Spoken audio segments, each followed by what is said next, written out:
So we'll now start with radical axis.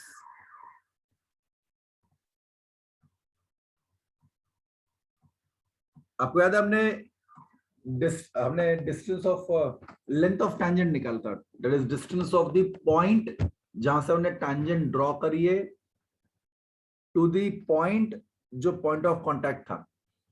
ठीक है, वापस रिपीट करते हैं। हमने लेंथ ऑफ टैंजेंट निकाला था और लेंथ ऑफ टैंजेंट के बाद हमने एक टर्म डिफाइन करी थी, power of a point.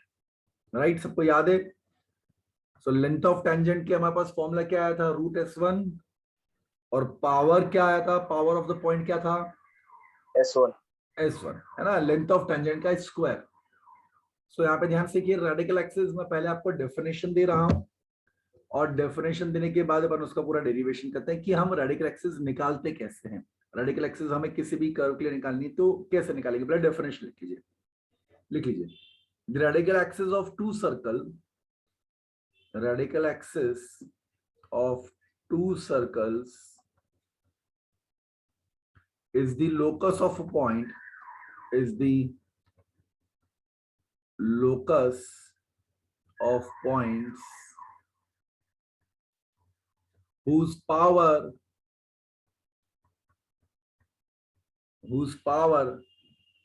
with respect to two circles, whose power with respect to two circles are equal।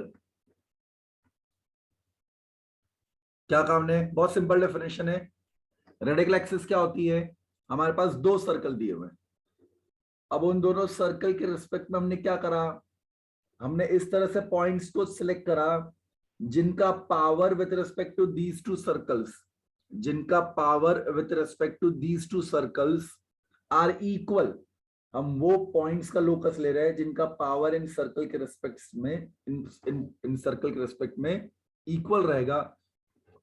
उन पॉइंट्स के लोकस को हम रेडिकल एक्सिस कहेंगे। समझ में आ रहा है रेडिकल एक्सिस क्या है? ठीक है,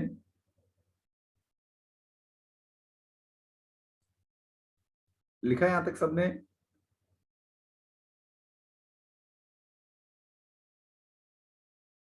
चले आगे।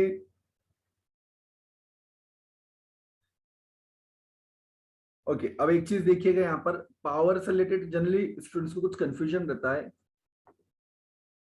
देखिए, जब हम पावर निकालते हैं किसी सर्कल के रेस्पेक्ट में, नोट करके लिख लीजिए, power of a point P, जब हम किसी पॉइंट P का पावर निकालते हैं सर्कल के रेस्पेक्ट में, तो वो पॉजिटिव भी हो सकता है। इस पॉजिटिव, कब पॉजिटिव आएगा पावर, जब हमने सर्कल से बाहर इस तरह से हमने टर्म डिफाइन करी, लेंथ ऑफ टैंजेंट हमने निकाला। ठीक है, तो जब हमने P का लेंथ PQ निकाला, लेंथ ऑफ टैंजेंट, और उसका स्क्वायर कर दिया, तो हमने उसको पावर का, तो अगर पॉइंट P सर्कल के बाहर है तो पावर पॉजिटिव आता है। बट अगर पावर जीरो या नेगेटिव भी हो सकता है, यहां पर वहां पर वो क्या कहते हैं कि अगर पॉइंट P अंदर आ गया है तो आप सीधे S1 निकाल लो, तो वो जो वैल्यू आ रही है S1 और नेगेटिव आएगी क्योंकि point lies inside the circle. So power in this case would become negative. So power of point P is positive, negative और zero according as the point P,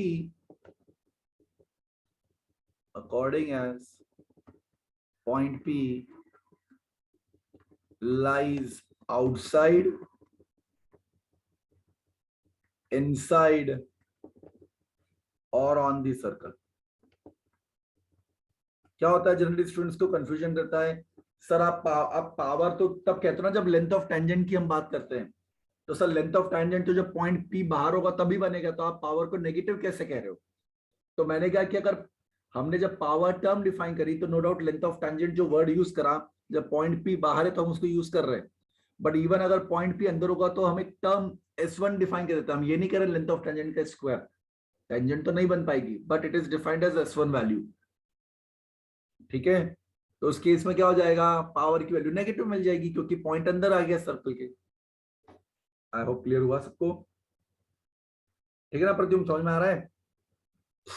हाँ सर। ओके।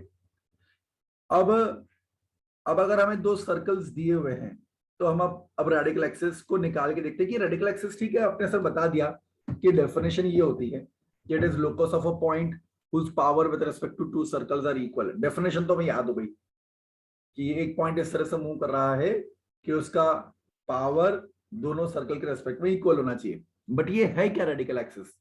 तो अब हम radical axis को थोड़ा solve करके देखते हैं कि ये है क्या radical axis. So let's say हमारे पास एक सर्कल है S1, again repeating S1 circle. मुझे दो सर्कल लेने हैं इसलिए मैं S1 और S2 नाम दे रहा हूं। ये S1 का मीनिंग यहां पर वैल्यू डालने को नहीं कह रहा हूं मैं, ठीक है ना। अगर आपको कंफ्यूजन हो जाए S1 से तो आप S डैश लिख लो, उससे कोई फर्क नहीं पड़ेगा, ठीक है ना। तो S1 सर्कल मैंने कौन सा लिया, x square plus y square plus 2g1x 2f1y plus c1 equal to 0। ये मेरे पास सर्कल S1। और दूसरा सर्कल में ले रहा हूं x square plus y square plus 2g2x 2f2y। ये समझ में आ रहा है क्या? है ना, दो सर्कल हमने ले लिए और हमें इन दोनों सर्कल के लिए क्या करना है, रेडिकल एक्सिस निकालना है। तो हमने कहा कि देखो ये एक सर्कल है, ये एक सर्कल है, ठीक है। अब देखो हमें पॉइंट P का लोकस चाहिए, पी एच कॉमा के, इसका डिस्टेंस हमने क्या करा, length of tangent P A निकाल रहे थे यहां पर, और यहां पे अगर इसको देखेंगे तो ये इस तरह से।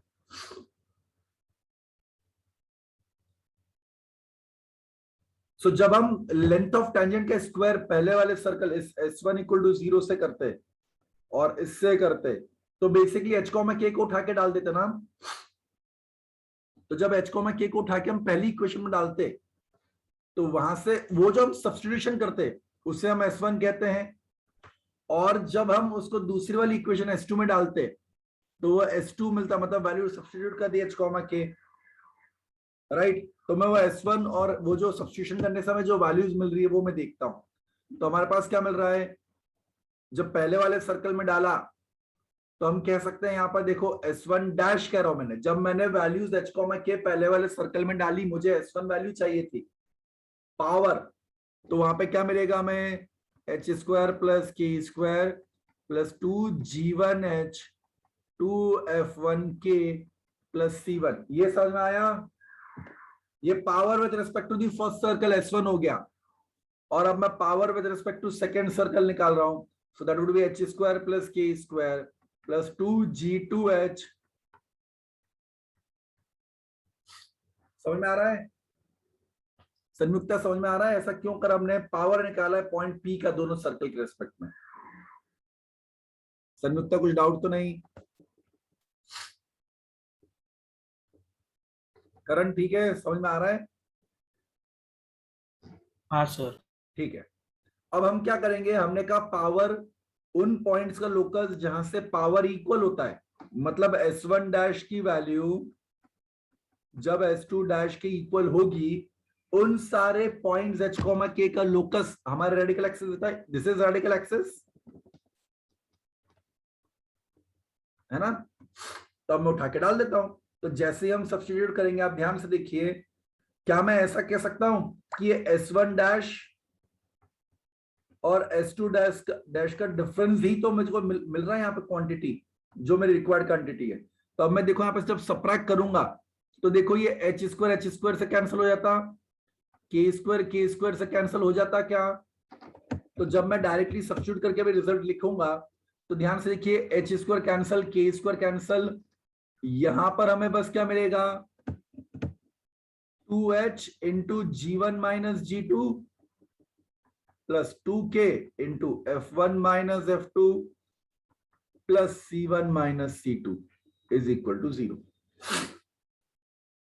समझ में आया क्या लॉजिक? तो आप ध्यान से देखो, हमने यहां पर जब S1 dash equal to S2 dash करा, मतलब इन शॉर्ट S2 डैश को लेफ्ट साइड ले आता हूं, S1 dash minus S2 dash करा, इक्वल टू 0 हमें क्या मिल रही है, इक्वेशन मिल रही है। अब ध्यान से देखिए, यहाँ पे हमारे पास इक्वेशन में h square cancel, k square cancel, ये रिजल्टेंट हमारे पास पूरी इक्वेशन h और k में 2h into g1 minus g2 plus 2k into f1 minus f2 plus c1 minus c2 को 0 मिला। Ultimately at the end we replace h with x and k with y, so 2g1 minus g2 into x plus 2f1 minus f2 into y plus c1 minus c2 equal to 0. So that becomes the equation of radical axis. आप ध्यान से देखिए, इस equation को याद रखना बहुत आसान है। रेडिकल एक्सिस की इक्वेशन निकालना बहुत आसान है। कैसे बहुत आसान है, आप अगर ध्यान से ऑब्जर्व करोगे तो आप अगर इन दोनों सर्कल की इक्वेशन को डायरेक्टली सबट्रैक्ट कर देते, s1 माइनस s2 कर लेते, तो देखो एक्स स्क्वायर से x square cancel, y square से वाई स्क्वायर कैंसिल, देखो क्या मिल रहा है, वही मिल रहा है, 2g1 minus g2 into x मिल रहा है। फिर यहां देखो 2f1 minus f2 into Y मिल रहा है ये, और फिर c1 माइनस c2 ये रहा। इसलिए रेडिकल एक्सिस की इक्वेशन हम सीधे निकाल सकते हैं। कभी भी दो सर्कल दिए और उन्होंने कहा कि रेडिकल एक्सिस की इक्वेशन निकालो, equation is very simply defined as s1 minus s2 equal to 0। दोनों सर्कल की इक्वेशन को सबट्रैक्ट कर दो, यहाँ पे अपन नोट करके लिख सकते हैं दैट रेडिकल एक्सिस क्या आ रहा है हमारे पास, simple s1 minus s2 equal to 0। दोनों सर्कल की इक्वेशन को सबट्रैक्ट कर दो, रिजल्टेंट इक्वेशन जो हमारे पास मिलेगी वो रेडिकल एक्सिस की इक्वेशन होगी। यहाँ पे मगर ध्यान रखना, नोट करना, डिफरेंस लेने के पहले दोनों जगह सर्कल के जो कोएफिशिएंट्स हैं एक्स स्क्वायर और वाई स्क्वायर के, वो 1 है, या यूं कह लो सेम है।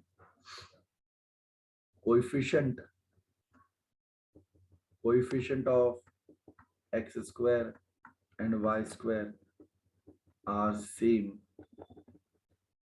इन बोथ इक्वेशंस।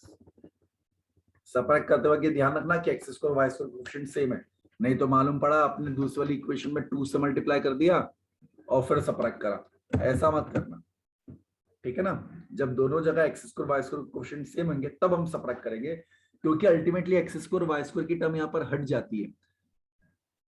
कितने लोगों को यहां तक समझ में नहीं आया? रेडिकल एक्सिस की इक्वेशन निकालना समझ में आया? दो सर्कल की इक्वेशन दी है, हमें रेडिकल एक्सिस निकालना है, सिंपल दोनों इक्वेशंस को सबट्रैक्ट कर दो। s1 minus s2 equal to 0 gives you the equation of radical axis। बस डिफरेंस लेते वक्त ध्यान रखना एक्स स्क्वायर और वाई स्क्वायर के कोएफिशिएंट सेम होने चाहिए दोनों सर्कल की इक्वेशन, ठीक है। अब हम ये समझते हैं कि ये जो रेडिकल एक्सिस की इक्वेशन आई है, हमने इक्वेशन तो निकाल ली, बट ये रेडिकल एक्सिस है क्या, ये रिप्रेजेंट क्या कर रहा है? क्या रेडिकल एक्सिस एक सर्कल है? तो कोई बता सकता है रेडिकल एक्सिस की इक्वेशन को देख के कि रेडिकल एक्सिस है क्या? Radical axis is a line, straight line. Very good. आप ध्यान से देखिए, radical axis it's a linear equation in two variable. दिख रहा है हमारे पास ये जो रेडिकल एक्सिस की हमारे पास इक्वेशन आई है, it's a linear equation in two variable, क्योंकि एक्स और वाई में इक्वेशन है हमारे पास, and a linear equation in two variable represents a straight line, therefore radical axis is a straight line. सबने यहां तक लिख लिया है? तो हम आगे बढ़े क्या? सबने यहां तक लिख लिया है?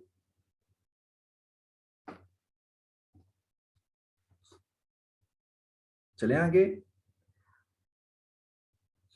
ओके, अब कुछ पॉइंट्स लिख लेते हैं यहाँ पे नोट करके रेडिकल एक्सिस के लिए।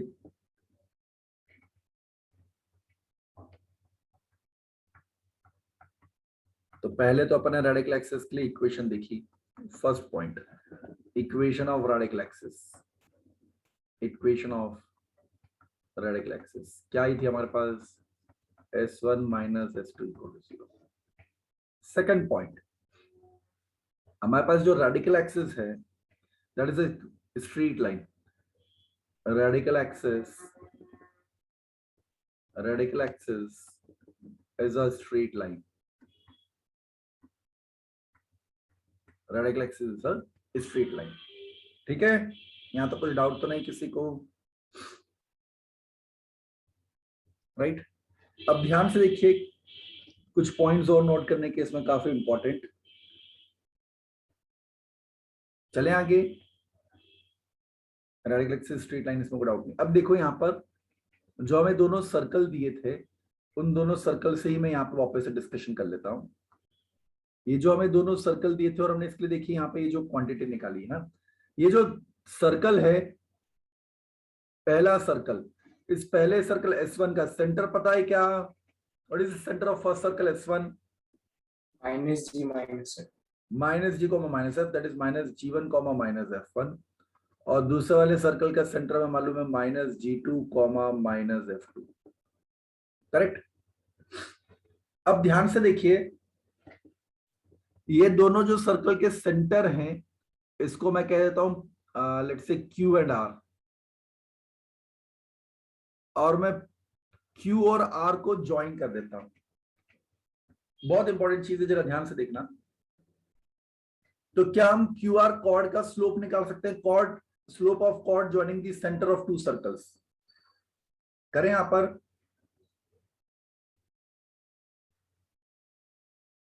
सो निकालते हैं, थर्ड पॉइंट है यहाँ पे वो अपना slope of QR, that is slope of the chord joining the centre of two circle. क्या फॉर्मूला था? y2 minus y1 upon x2 minus x1, यही अपना फॉर्मूला।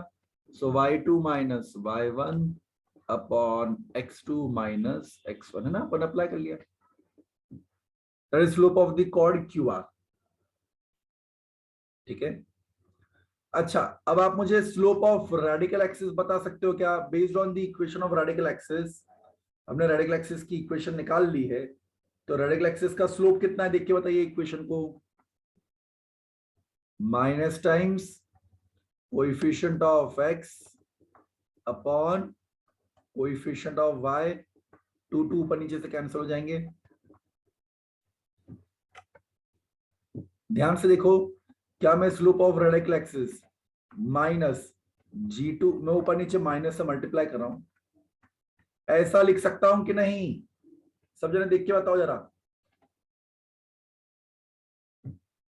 समझ में आया? और अब ध्यान से देखिए क्या करते हैं, slope of QR line into slope of radical axis. ध्यान से देख के बताओ वैल्यू क्या मिल रही है? कैंसिल हो जा रहे हैं दोनों टर्म, F2 माइनस F1 और ये G2 माइनस G1 कैंसिल हो रहा है। वैल्यू क्या मिल रही है? -1। देयरफॉर QR लाइन और रेडिकल एक्सिस दोनों परपेंडिकुलर है क्या? हाँ सर। करेक्ट। इसलिए हमने क्या सीखा है यहाँ पर, दैट इज ये जो हमारे पास लाइन बनती है ना, ये QR लाइन, और ये जो रेडिकल एक्सिस भी एक लाइन थी, है ना, रेडिकल एक्सिस भी एक लाइन थी। सो रेडिकल एक्सिस और line segment joining centre of the two circles are perpendicular to each other. ठीक है, ये बहुत इंपॉर्टेंट चीज है, ध्यान रखना। Radical axis and the line joining the centre of two circles are always perpendicular to each other. ये हमने यहां पर प्रूव कर दिया, तो लिख लीजिए radical axis and line joining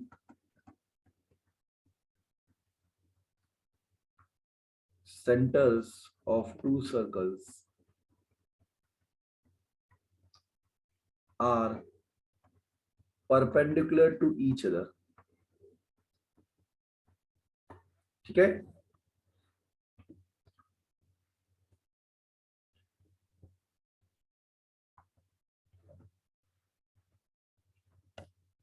कोई कंफ्यूजन यहां तक?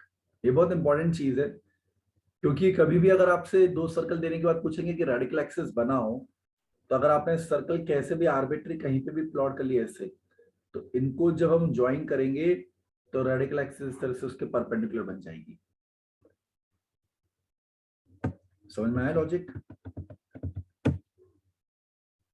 अब हम समझेंगे रेडिकल एक्सिस के कुछ स्पेशल केसेस। यहां पर स्पेशल केसेस का मतलब क्या, जरा उसको अपन समझते हैं। आप एक चीज नोट करिएगा, अभी जब यहां पर हमने रेडिकल एक्सिस प्लॉट करी है, जब हमारे पास दो सर्कल दिए थे और ये दोनों सर्कल देखो इंटरसेक्टिंग नहीं बनाए थे हमने, तो रेडिकल एक्सिस इन दोनों के बीच में से पास हो रही थी। क्या ऐसा हो सकता था कि रेडिकल एक्सिस यहां से बन जाए? पोजीशन देख रहा हूं मैं रेडिकल एक्सिस की, position of radical axis with respect to two circles.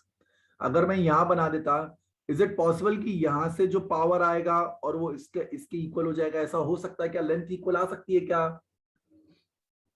नहीं आ सकती थी, इसलिए जो रेडिकल एक्सिस है वो दोनों सर्कल के बीच में ही होती है यहाँ पर। ठीक है, तो अब अपन डिस्कस करेंगे position of radical axis. Fourth point यहाँ पर है अपना, position of radical axis with respect to two circle. Position of radical axis with respect to two circles.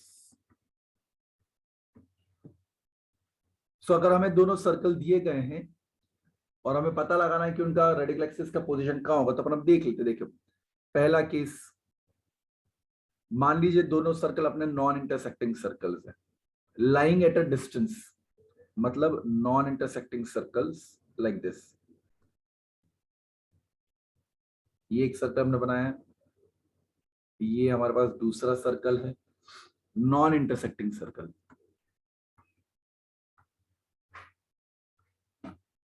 Non intersecting circles, but non intersecting circle में आप कह सकते थे sir ऐसा भी तो हो जाता कि एक सर्कल दूसरे के अंदर है, उसमें भी इंटरसेक्ट कहां कर रहा है? तो नॉन इंटरसेक्टिंग सर्कल्स, और साथ में क्या है, one circle does not lies inside the another circle, वो वाला केस नहीं ले रहे हम। ठीक है ना, ब्रैकेट में लिख लीजिए, circle does not lies inside other circle. मतलब मैं ये वाला केस नहीं ले रहा हूं, ये सर्कल और ये वाला सर्कल। तो आप यहां पर भी तो नॉन इंटरसेक्टिंग हुए, तो इसको अपन बाद में डिस्कस करेंगे, अभी नहीं कर रहे। तो यहां पर ऐसा होगा तो क्या होगा, विल से दैट जो रेडिकल एक्सिस है, in this case will say radical axis lies between the two circle. यहां पे लिख लीजिए, radical axis lies between two circles. ठीक है, मतलब वो ऐसा बनेगा, कैसा फिगर बनेगा, इस तरह से। ठीक है, आई होप क्लियर है यहां तक। अब अपन आगे चलते हैं। अब सेकंड केस, रेडिकल एक्सिस जो है अब हमें बनानी है for to circles which touch each other externally. Circles touching each other externally, मतलब अपने पास जो फिगर बनेगा वो ऐसा बनेगा। अब आप क्या मुझे सोच के बता सकते हो कि जो रेडिकल एक्सिस होगी वो कैसी बनेगी? What would be the, where will the radical axis lie, position कैसी होगी? It would be this. Sir तो ये तो थर्ड टेंजेंट है। ये टेंजेंट है, ये कॉमन टेंजेंट कहलाती है, eight their point of contact. ये जहां पर हमने टेंजेंट बनाई है ना, ये जो पॉइंट है ना जहां से ये दोनों सर्कल को टच कर रही है, ये दोनों सर्कल का पॉइंट ऑफ कांटेक्ट है। सो यहाँ पे रेडिकल एक्सिस हम कहेंगे, radical axis is common tangent at their point of contact। ठीक है, radical axis is common tangent at their point of contact, simple. ठीक है, समझ में आ रहा है? अब आपको क्वेश्चन आएगा सर ये आया कैसे, तो उसका एक सिंपल सा लॉजिक मैं आपको बता सकता हूं। जब आप इसको डिफरेंस लिख के देखोगे ना, s1 minus s2 equal to 0, तो कॉमन टेंजेंट आपको बाय डिफॉल्ट दिख जाएगी। बट अगर फिर भी आपको अगर एक बार लॉजिक से यहाँ पे वेरीफाई करना है, तो इस पूरी रेडिकल एक्सिस पे यही तो एक पॉइंट ऐसा है जहां से दोनों पे टेंजेंट की लेंथ 0 होती, इक्वल होती। तो ये वाला पॉइंट हमारे पास आता ना, अगर कहीं और हम लोकेट कर देते, अगर हम कहीं और रेडिकल एक्सिस को बना लेते, तो ऐसा कभी हो नहीं पाता कि लेंथ इक्वल हो जाती। समझ में आ रहा है लॉजिक? लॉजिक से भी इसको हम जस्टिफाई कर सकते हैं। बट अभी ये ध्यान रखिए, इसको अपन और डिटेल में जस्टिफाई करेंगे जब हम भी आगे टॉपिक पढ़ेंगे। तो अभी तो जो मैं आपको यहाँ पे लिखा रहा हूँ उसको पहले ध्यान रख लीजिए कि रेडिकल एक्सिस दोनों सर्कल्स के लिए कहाँ कहाँ होती है, उनकी पोजीशन क्या है। अब थर्ड केस, मैं दो सर्कल को इंटरसेक्ट करते हुए बनाता हूँ, इंटरसेक्टिंग सर्कल्स।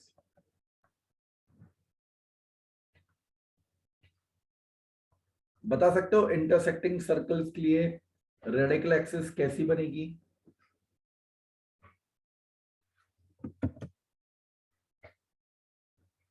हाँ, कोई बता सकता है इंटरसेक्टिंग सर्कल्स के लिए रेडिकल एक्सिस कैसी बनेगी? दैट वुड बी, सर वो इंटरसेक्शन के 2 पॉइंट से पास होगी। बिल्कुल, we can say that is be the common chord, ऐसी बनेगी।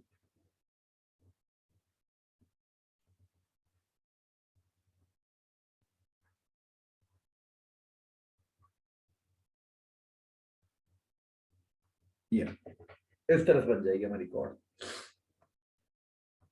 ये जो हमारे पास पॉइंट ए और बी है, सो यहाँ पे जो रेडिकल एक्सिस रहेगी, radical axis is common chord.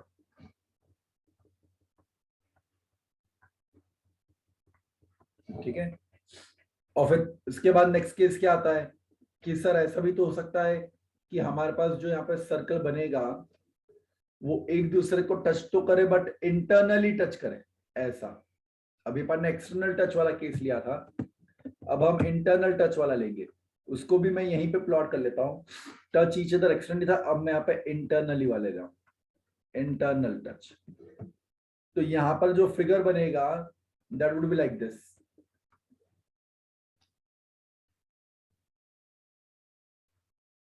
सो अभी भी जब हम रेडिकल एक्सिस निकालेंगे ना तो वो कॉमन टेंजेंट ही आएगी। सो स्टिल द कॉमन, अभी भी जो रेडिकल एक्सिस है that would remain the common tangent at their point of contact. Internally touch करे या एक्सटर्नली टच करे, radical axis will be the common tangent. समझ में आ रहा है क्या लॉजिक? कुछ कंफ्यूजन?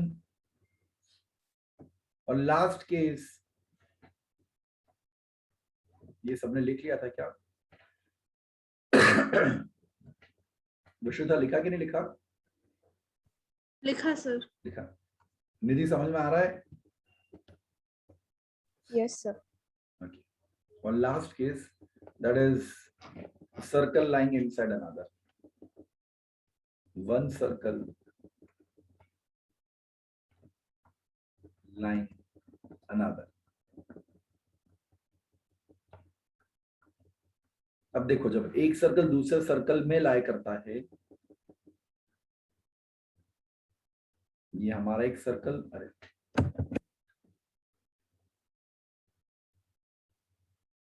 और ये दूसरा सर्कल लिया है। ध्यान से देखिएगा, ये जो दोनों सर्कल है, इन दोनों सर्कल का सेंटर ओवरलैपिंग नहीं है। अभी हमने कॉन्सेंट्रिक सर्कल नहीं बनाए हैं, मैंने सर्कल्स अभी डिस्टेंस पे बनाए हैं। यहाँ पे ध्यान से देखिए, जब हम यहाँ पर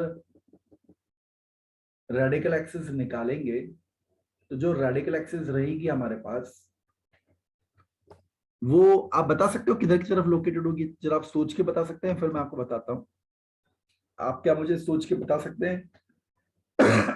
Where will the radical axis lie over here?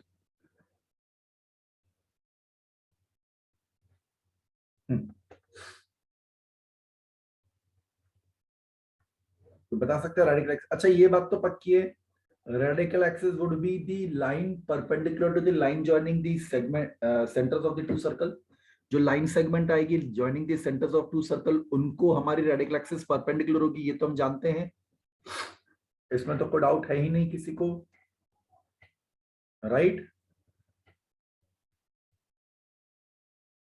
अब किधर की तरफ, मतलब ये बात तो पक्की है कि वो ये जो हमने लाइन बनाई है, मैंने अभी जो डॉटेड लाइन बनाई है उसको परपेंडिकुलर रहेगी, ये तो क्लियर है।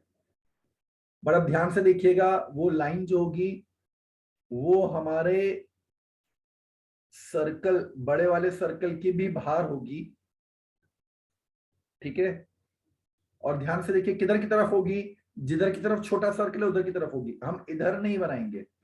क्यों नहीं बनाएंगे? क्योंकि अगर हमने इधर बनाया होता तो जो लेंथ ऑफ टैंजेंट है वो इक्वल नहीं आ पाता। क्यों नहीं आ पाता? क्योंकि देखिए मैंने ये रेडियस, ये कैपिटल आर है, इस तरह से मैंने ज्वाइन करा, ठीक है, ये 90 डिग्री, ये लेंथ इक्वल, ये लेंथ कैपिटल आर। तो अब ध्यान से देखिए, ये जो डिस्टेंस आएगा ये बड़ा ही आएगा ना, मतलब क्या हुआ, ध्यान से देखो, बड़े वाले सर्कल के लिए मैंने जब कैपिटल आर यूज करा, ये लेंथ है, तो अपन जब पाइथागोरस यूज कर रहे हैं तो ये जो डिस्टेंस आएगी वो ज्यादा होनी चाहिए ना, इन कंपैरिजन टू व्हाट, जब छोटे वाले सर्कल से देख रहे हैं। तो यहाँ पे ध्यान से देखो, जब मैंने स्मॉल आर लिया होता, ये लेंथ तो अभी भी इक्वल रहेगी क्योंकि अपन ने लेंथ को इक्वेट करा है। तो छोटे वाले सर्कल के लिए क्योंकि स्मॉल आर था, तो पाइथागोरस यूज करने से ये डिस्टेंस छोटी होनी चाहिए थी, जिसको तो हमने यहाँ पे अगर रेडिकल एक्सिस ले ली तो बड़ा हो जाता, इसलिए नहीं चलेगा।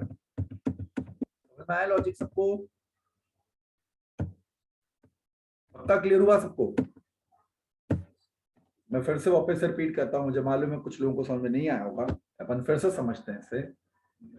देखो ये सर्कल हमारा, मैंने अगर यहां से टैंजेंट ड्रॉ करी है, राइट, और ध्यान से देखिए ये हमारा इस तरह से बना है, ये कैपिटल आर है, ये लेंथ को मैं एल कह रहा हूं, ये हमारा छोटा सर्कल है यहाँ पर, ठीक है, छोटा सर्कल, इसको अपन अगर यहाँ पे और ज्वाइन कर देते हैं इसे। अब ध्यान से देखिए, लेंथ ऑफ टैंजेंट तो आपने दोनों के लिए इक्वली बोला, तभी तो पावर होता वो। तो ये अगर स्मॉल आर होता, ये वैल्यू अगर स्मॉल आर होती, तो फिर हमारे पास ये लेंथ बड़ी कैसे हो सकती है? पाइथागोरस थ्योरम यूज करने पे तो ये तो छोटी होनी चाहिए थी ना, क्योंकि स्मॉल आर है, ये कैपिटल आर है। तो अगर लाइन सेगमेंट हमने इसको इधर ले लिया होता, इधर से डिस्टेंस इक्वेट कर रहे होते तो गड़बड़ हो जाती ना, ये इसलिए नहीं चलेगा। समझ में आया लॉजिक? इसलिए रेडिकल एक्सिस किधर की तरफ लाई करेगी? टुवर्ड्स दी सर्कल जिसका रेडियस छोटा है, ठीक है, ये बात ध्यान रखना। समझ में आया? वन सर्कल लाइंग अनदर, तो इस केस में हम क्या कहेंगे? Radical axis lies on the side of circle with smaller radius. आपको सिर्फ इतना से ध्यान रखना है कि रेडिकल एक्सिस कहां लाई करेगा? जिधर की तरफ हमारे सर्कल का रेडियस छोटा है, उधर की तरफ। और इसमें एक केस और बचता है, कॉन्सेंट्रिक सर्कल्स, तो नोट करके लिख लीजिए, concentric, sir I got discontinue, अच्छा 2 मिनट, कॉन्सेंट्रिक सर्कल्स, अगर दोनों सर्कल कॉन्सेंट्रिक है, रेडिकल एक्सिस एग्जिस्ट ही नहीं करेगा। Very good, radical axis will not exist, क्योंकि अगर ये दोनों कॉन्सेंट्रिक होगा, तो अभी हाल तो मैंने कहा था जिसका रेडियस छोटा उधर की तरफ, अब जिसका रेडियस छोटे उधर की तरफ, तो दोनों कॉन्सेंट्रिक है, तो किधर की तरफ? कहीं होगा ही नहीं रेडिकल एक्सिस, पॉसिबल ही नहीं है कि लेंथ ऑफ टेंजेंट इक्वल आ जाए किसी भी पॉइंट से। So will say that radical axis does not exist. समझ में? सिर्फ एक कॉन्सेंट्रिक सर्कल्स वाला ऐसा केस है जब रेडिकल एक्सिस एग्जिस्ट ही नहीं करती है, बाकी के सारे केसेस में करती है। अभी मैंने इसके पहले वाले केस में ये बताया था, जिधर सर्कल का रेडियस छोटा होता है ना, उधर की तरफ रेडिकल एक्सिस होती है, ठीक है। आई होप क्लियर हो रहा है यहां तक? सर कैसे? कैसे? क्योंकि अगर आपने इसको उधर की तरफ ले लिया होता, जिधर की तरफ रेडियस बड़ा है, मतलब अपोजिट साइड पे ले लिया होता, तो ये जो लेंथ आती है ना रेडिकल एक्सिस से इनके सेंटर्स की, वो सेटिस्फाई नहीं करती है। ये लेंथ, अब आपको देखो यहां से जो हो रहा है, ये लेंथ आपको ज्यादा मिल रही है। देखो ये जो रेडियस है स्मॉल आर, क्या ये डिस्टेंस एल और ये स्मॉल आर, ये टोटल लेंथ होनी चाहिए थी छोटी, और क्योंकि ये कैपिटल आर है इसलिए ये लेंथ होनी चाहिए थी बड़ी। तो ऐसा हो रहा है क्या? उल्टा दिख रहा है ना यहाँ पे, तो ये नहीं चलेगा, इसलिए गड़बड़ हो गई। इसलिए इस रेडिकल एक्सिस को इधर नहीं प्लॉट करना था, इधर प्लॉट करना था। अब समझ में आया? ठीक है अर्णव? हाँ सर। ओके, सो मैं एक बार शॉर्ट में वापस से रेडिकल एक्सिस रिपीट कर देता हूँ। मुझे मालूम है रेडिकल एक्सिस बड़ा कंफ्यूजिंग लग रहा होगा आप लोगों को, सर इतनी सारी इंफॉर्मेशन दे दी आपने एक ही बार में, तो मैं जल्दी से रिपीट कर देता हूँ। हमारे पास अगर दो सर्कल्स दिए हुए हैं S1 equal to 0 and S2 equal to 0, तो रेडिकल एक्सिस की इक्वेशन आती है S1 minus S2 equal to 0। But ध्यान रखना S1 minus S2 equal to 0 use करने के पहले एक्स स्क्वायर और वाई स्क्वायर के कोएफिशिएंट दोनों जगह सेम बना लेना, ऐसा मत करना कि अलग अलग हो। जब रेडिकल एक्सिस की हम इक्वेशन निकालेंगे S1 minus S2 equal to 0 करेंगे, तो जो हमारे पास रिजल्टेंट इक्वेशन आएगी, वो एक लाइन की इक्वेशन आती है। S1 दोनों सर्कल की इक्वेशन को जब हम सबट्रैक्ट करेंगे, तो जो रिजल्टेंट हमारे पास इक्वेशन आ रही है वो ध्यान से देखिए लाइन की इक्वेशन आती है।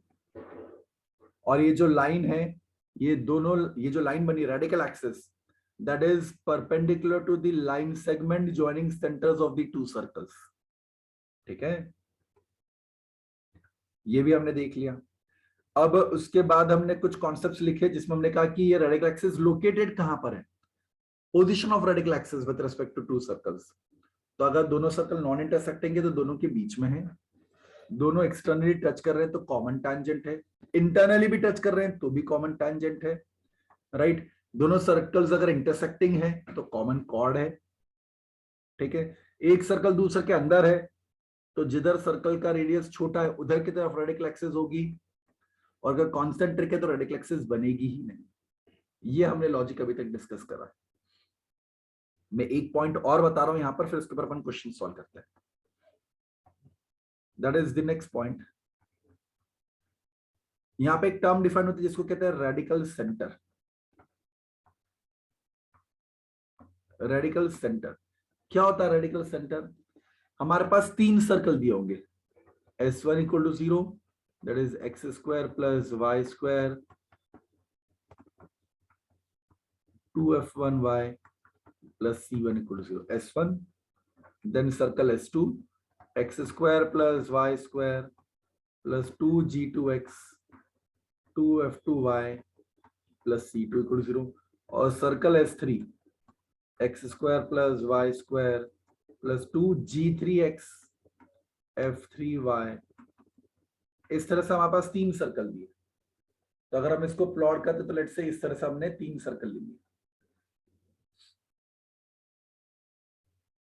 ठीक है, अब वो क्या कर रहे हैं, सर्कल S1 इक्वल टू 0 और सर्कल S2 इक्वल टू 0, दो सर्कल के लिए उन्होंने रेडिकल एक्सिस निकाली। फिर उन्होंने सर्कल S1 और S3 इक्वल टू 0 के लिए रेडिकल एक्सिस निकाली, और फिर उन्होंने S2 और S3 इक्वल टू 0 के लिए निकाली। तो ये जो तीन रेडिकल एक्सिस आई है, तीनों रेडिकल एक्सिस एक पॉइंट पे आके इंटरसेक्ट करती है। These three radical axis are concurrent. तो ये जो पॉइंट ऑफ कॉन्करेंसी आया, इस पॉइंट ऑफ कॉन्करेंसी को कहते हैं रेडिकल सेंटर। ठीक है, क्या कहा हमने, हमारे पास तीन सर्कल्स दिए थे, हमने दो दो के कॉम्बिनेशन में रेडिकल एक्सिस निकाली, और रेडिकल एक्सिस का जो पॉइंट ऑफ इंटरसेक्शन आया उसको हम कहते हैं रेडिकल सेंटर। समझ में आ रहा है लॉजिक? ठीक है, कोई डाउट तो नहीं आता? ये लॉजिक आपको पॉइंट पता होना चाहिए कि रेडिकल सेंटर कहते किसे। ठीक है, कुछ पूछना है किसी को? राइट, चलें आगे। अब क्वेश्चन करके देखते हैं अपन। लिख लिया सबने? कुछ डाउट है किसी को, कुछ पूछना है क्या वहां तक? No sir. नहीं,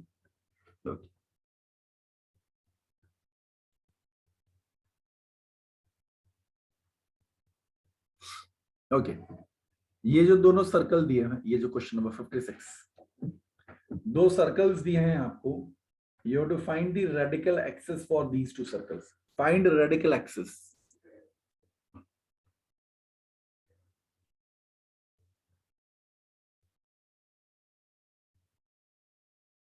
राइट, दो सर्कल दिए हुए हैं,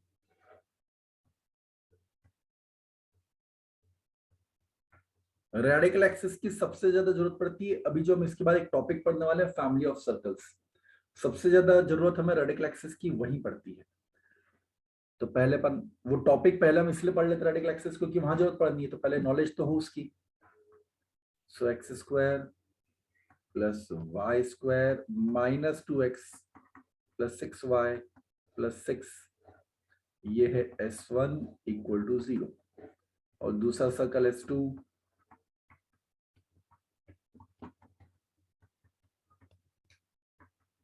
प्लस 15 इक्वल टू 0।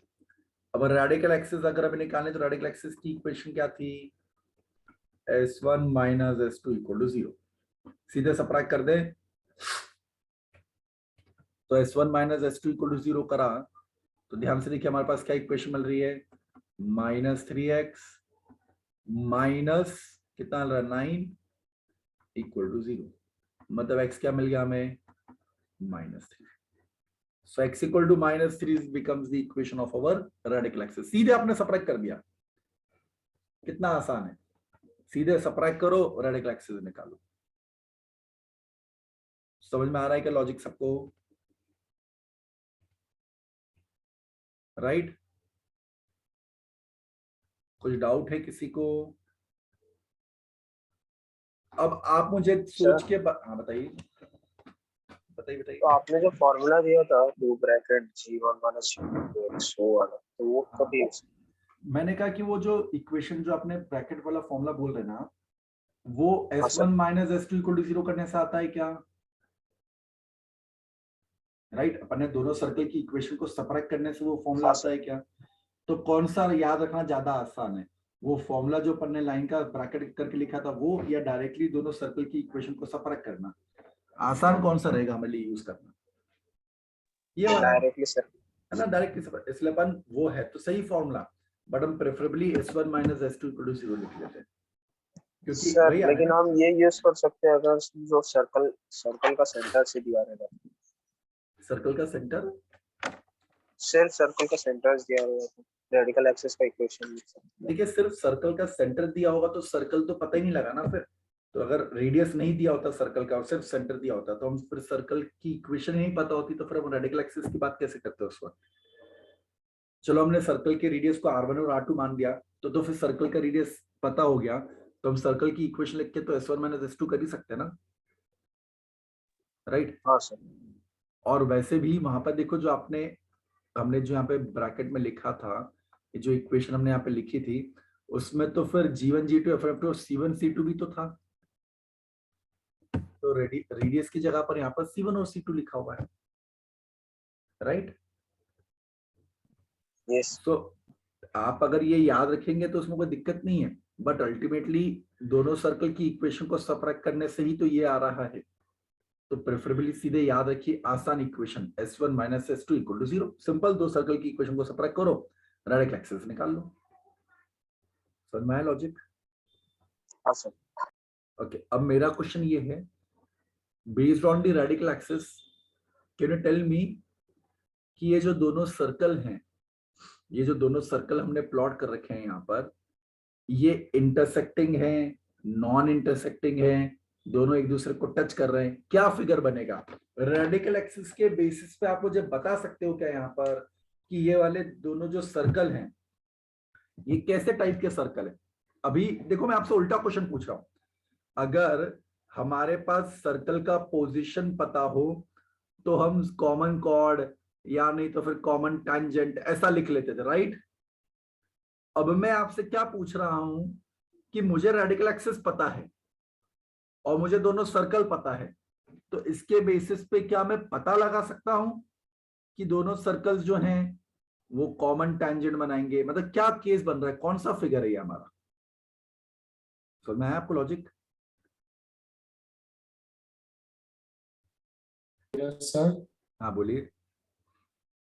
सर अगर ये सर वो x को सब्स्टिट्यूट कर देंगे तो सर ये तो मालूम पड़ जाएगा ना कि पॉइंट ऑफ कांटेक्ट में है कि नहीं, तो सर कॉमन कॉर्ड तो ऐसा निकाल सकते हैं कैसे? अच्छा, आप कह रहे हैं कि ये x को उठा के अपन सर्कल की इक्वेशन में डाल देते हैं, ऐसा? हाँ सर। तो पॉइंट ऑफ कांटेक्ट है कि नहीं? अच्छा, तो कॉमन टैंजेंट के लिए आप पता लगा लेंगे, ऐसा कहना चाह रहे हैं? हाँ सर, कॉमन कॉर्ड का तो सब मालूम पड़ जाए।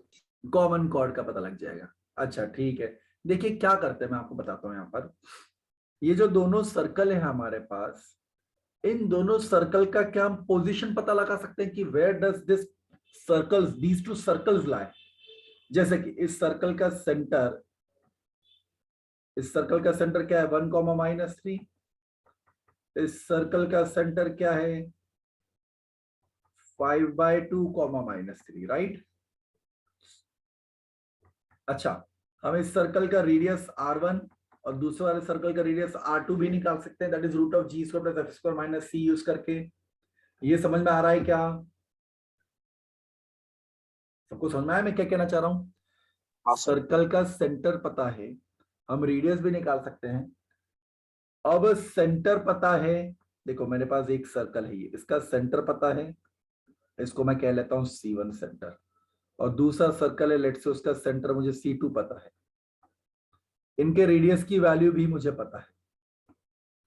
Now based on the values of radius and coordinates of centre, अगर C1 C2 डिस्टेंस, ध्यान से देखना बहुत इंपॉर्टेंट चीज, अगर C1 C2 डिस्टेंस, मेरे रेडियस C1 C2 डिस्टेंस अगर R1 + R2 से बड़ा हो गया, तो ये रहा R2, ये रहा R1, C1 C2 उससे भी बड़ा हो गया, मतलब दोनों सर्कल में डिस्टेंस हो गया ना। समझ में आया क्या? ये तो एक लॉजिक है। अब रेडिकल एक्सिस देख लो, अगर अगर ऐसा हमारा दोनों डिस्टेंस, दोनों सर्कल के बीच में डिस्टेंस है, दोनों सर्कल के बीच में डिस्टेंस है, तो जो रेडिकल एक्सिस है वो दोनों के बीच में से पास करता, तो क्या मैं कह सकता हूं कि दोनों सर्कल के सेंटर से जब मैं इस रेडिकल एक्सिस का डिस्टेंस निकालता, तो दोनों सर्कल के लिए ही डिस्टेंस रेडियस से बड़ा होता। मतलब मैंने C2 से P डिस्टेंस निकाला, वो भी रेडियस से बड़ा, और C1 से P डिस्टेंस निकाला, अगर वो भी रेडियस से बड़ा मिला, तो पक्का हो गया ना कि दोनों सर्कल नॉन इंटरसेक्टिंग है। ये एक लॉजिक है, ये distance from the radical axis से लॉजिक है। मतलब रेडिकल एक्सिस क्योंकि मेरे पास यहाँ पे पता है, तो अगर दोनों ही सर्कल के सेंटर से distance from the radical axis अगर रेडियस से ज्यादा है, तो क्या मैं कह सकता हूं दोनों सर्कल नॉन इंटरसेक्टिंग है, लाइंग एट अ डिस्टेंस। समझ में आया क्या? करंट समझ में आया मैंने क्या बोला? हाँ सर। ठीक है, मैं आपको यहाँ पर रेडिकल एक्सिस को यूज करके, अगर हमें सर्कल की इक्वेशन पता है, तो रेडिकल एक्सिस को यूज करके, रेडिकल एक्सिस को यूज करके मैं पता लगाना चाह रहा हूं कि मेरे दोनों सर्कल के बीच में क्या पोजीशन है, दोनों डिस्टेंस पे लाई कर रहे हैं, दोनों एक दूसरे को टच कर रहे हैं, ये मैं पता लगाना चाह रहा हूं। आप सबको आई होप समझ में आ रहा है मैं क्या करना चाह रहा हूं। सिमिलरली, अगर मान लीजिए हमारे पास ये जो दोनों सर्कल हैं एक दूसरे को एक्सटर्नली टच कर रहे होते, तो ये जो रेडिकल एक्सिस आती है कॉमन टैंजेंट आती, इसका मतलब ये हो जाता ना कि पहले वाले सर्कल से रेडिकल एक्सिस का डिस्टेंस, दूसरे वाले सर्कल से रेडिकल एक्सिस का डिस्टेंस, दोनों रेडियस के इक्वल आता ना। मतलब मैं C1 से P का डिस्टेंस, C2 से P का डिस्टेंस, मतलब C1P भी मेरे पास R1 आता और C2P भी मेरे पास R2 आता। इसका मतलब है कि अगर दोनों सर्कल का कॉमन टेंजेंट बन रहा है, तो सर्कल के सेंटर से रेडिकल एक्सिस का जो डिस्टेंस रहेगा वो किसके इक्वल रहेगा? रेडियस के इक्वल रहेगा। समझ में आ रहा है लॉजिक? External touch. हाँ, एक्सटर्नली टच, बिल्कुल। बट खास बात यह कि इंटरनली टच करता ना तो भी यही आता। क्यों? क्योंकि जब इंटरनली टच करता,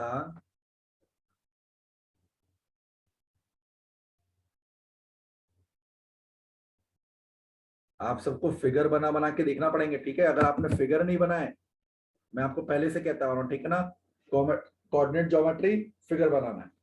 अब देखो इंटरनली भी अगर टच करता ना, तो सेंटर से जो डिस्टेंस है C1P और C2P,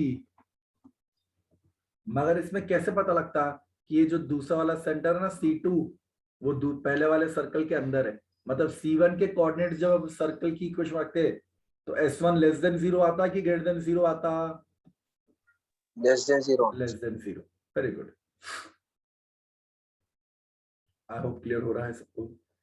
बस इसी लॉजिक्स को यूज करके, इन फिगर्स को देख के हम सेंटर का डिस्टेंस निकालते हैं रेडिकल एक्सिस से और वहां से पता लगा लेते हैं कि इन दोनों सर्कल्स की पोजीशन क्या है।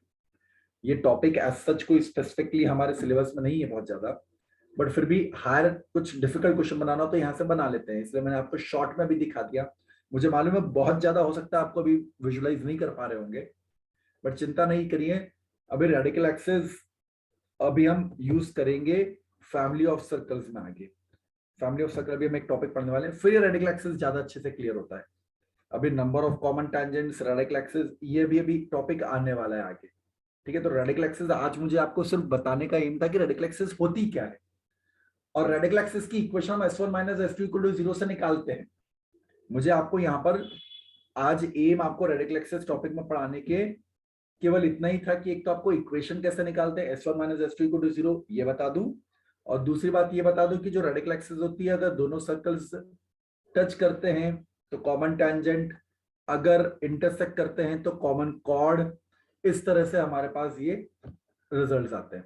प्रणव आगे का मत पढ़िए, कोएक्सियल सिस्टम ऑफ सर्कल्स हमारे सिलेबस में नहीं है, जो चीज नहीं है उसको मत देखिए अभी, ठीक है। तो ये हमारा यहाँ पर एम था कि हम क्या करें, रेडिकल एक्सिस की equation S1 minus S2 equal to 0 लिखना सीख जाए। दूसरी बात, रेडिकल एक्सिस क्या होती है, कॉमन टेंजेंट होती है जब दो सर्कल्स टच कर रहे हैं, कॉमन कॉर्ड होती है जब दो सर्कल्स इंटरसेक्ट कर रहे हैं, और अगर कॉन्सेंट्रिक सर्कल्स है तो रेडिकल एक्सिस एग्जिस्ट ही नहीं करती है। बस हमें इतना याद रखना है आज, ठीक है ना। बाकी नो डाउट मैंने आपको आज थोड़ा सा आगे और थोड़ी सी चीजें बता दी है, उसको एक बार वापस से रिवाइज कर लीजिएगा, बट अभी हमें इससे ज्यादा रेडिकल एक्सिस की जरूरत नहीं है। सो हम नेक्स्ट क्लास, हाँ बोलिए। यहाँ पे हम इंटरनली टचिंग के लिए भी देख सकते हैं ना, इन दोनों के सेंटर्स का y एक्सिस -3 है, तो x एक्सिस में ज्यादा फर्क नहीं बिल्कुल इंटरनली टचिंग करने के लिए मैंने आपको कहा ना कि अगर मान लीजिए आपको C1P R1 और C2P R2 मिला, इसका मतलब ये बात तो पक्की कि कॉमन टेंजेंट है। बट अब कौन सा कॉमन टेंजेंट है, इंटरनल टच वाला या एक्सटर्नल टच वाला? तो हम क्या करेंगे, जिसका रेडियस छोटा था ना, उस सर्कल के कोऑर्डिनेट्स को दूसरे सर्कल की इक्वेशन में डाल देंगे। S1 निकाल रहे हैं, अगर S1 लेस देन 0 आ गया इसका मतलब है कि इंटरनल टच कर रहा था, और S1 ग्रेटर देन 0 आ गया इसका मतलब है कि ये सर्कल बाहर आ गया यहाँ पर, तो एक्सटर्नल टच हो गया। समझ में आया लॉजिक? सर लेकिन S1 लेस देन 0 मतलब वो सेंटर अंदर है, तो जरूरी तो नहीं है ना उसका सरकमफेरेंस बड़े सर्कल के सरकमफेरेंस को टच।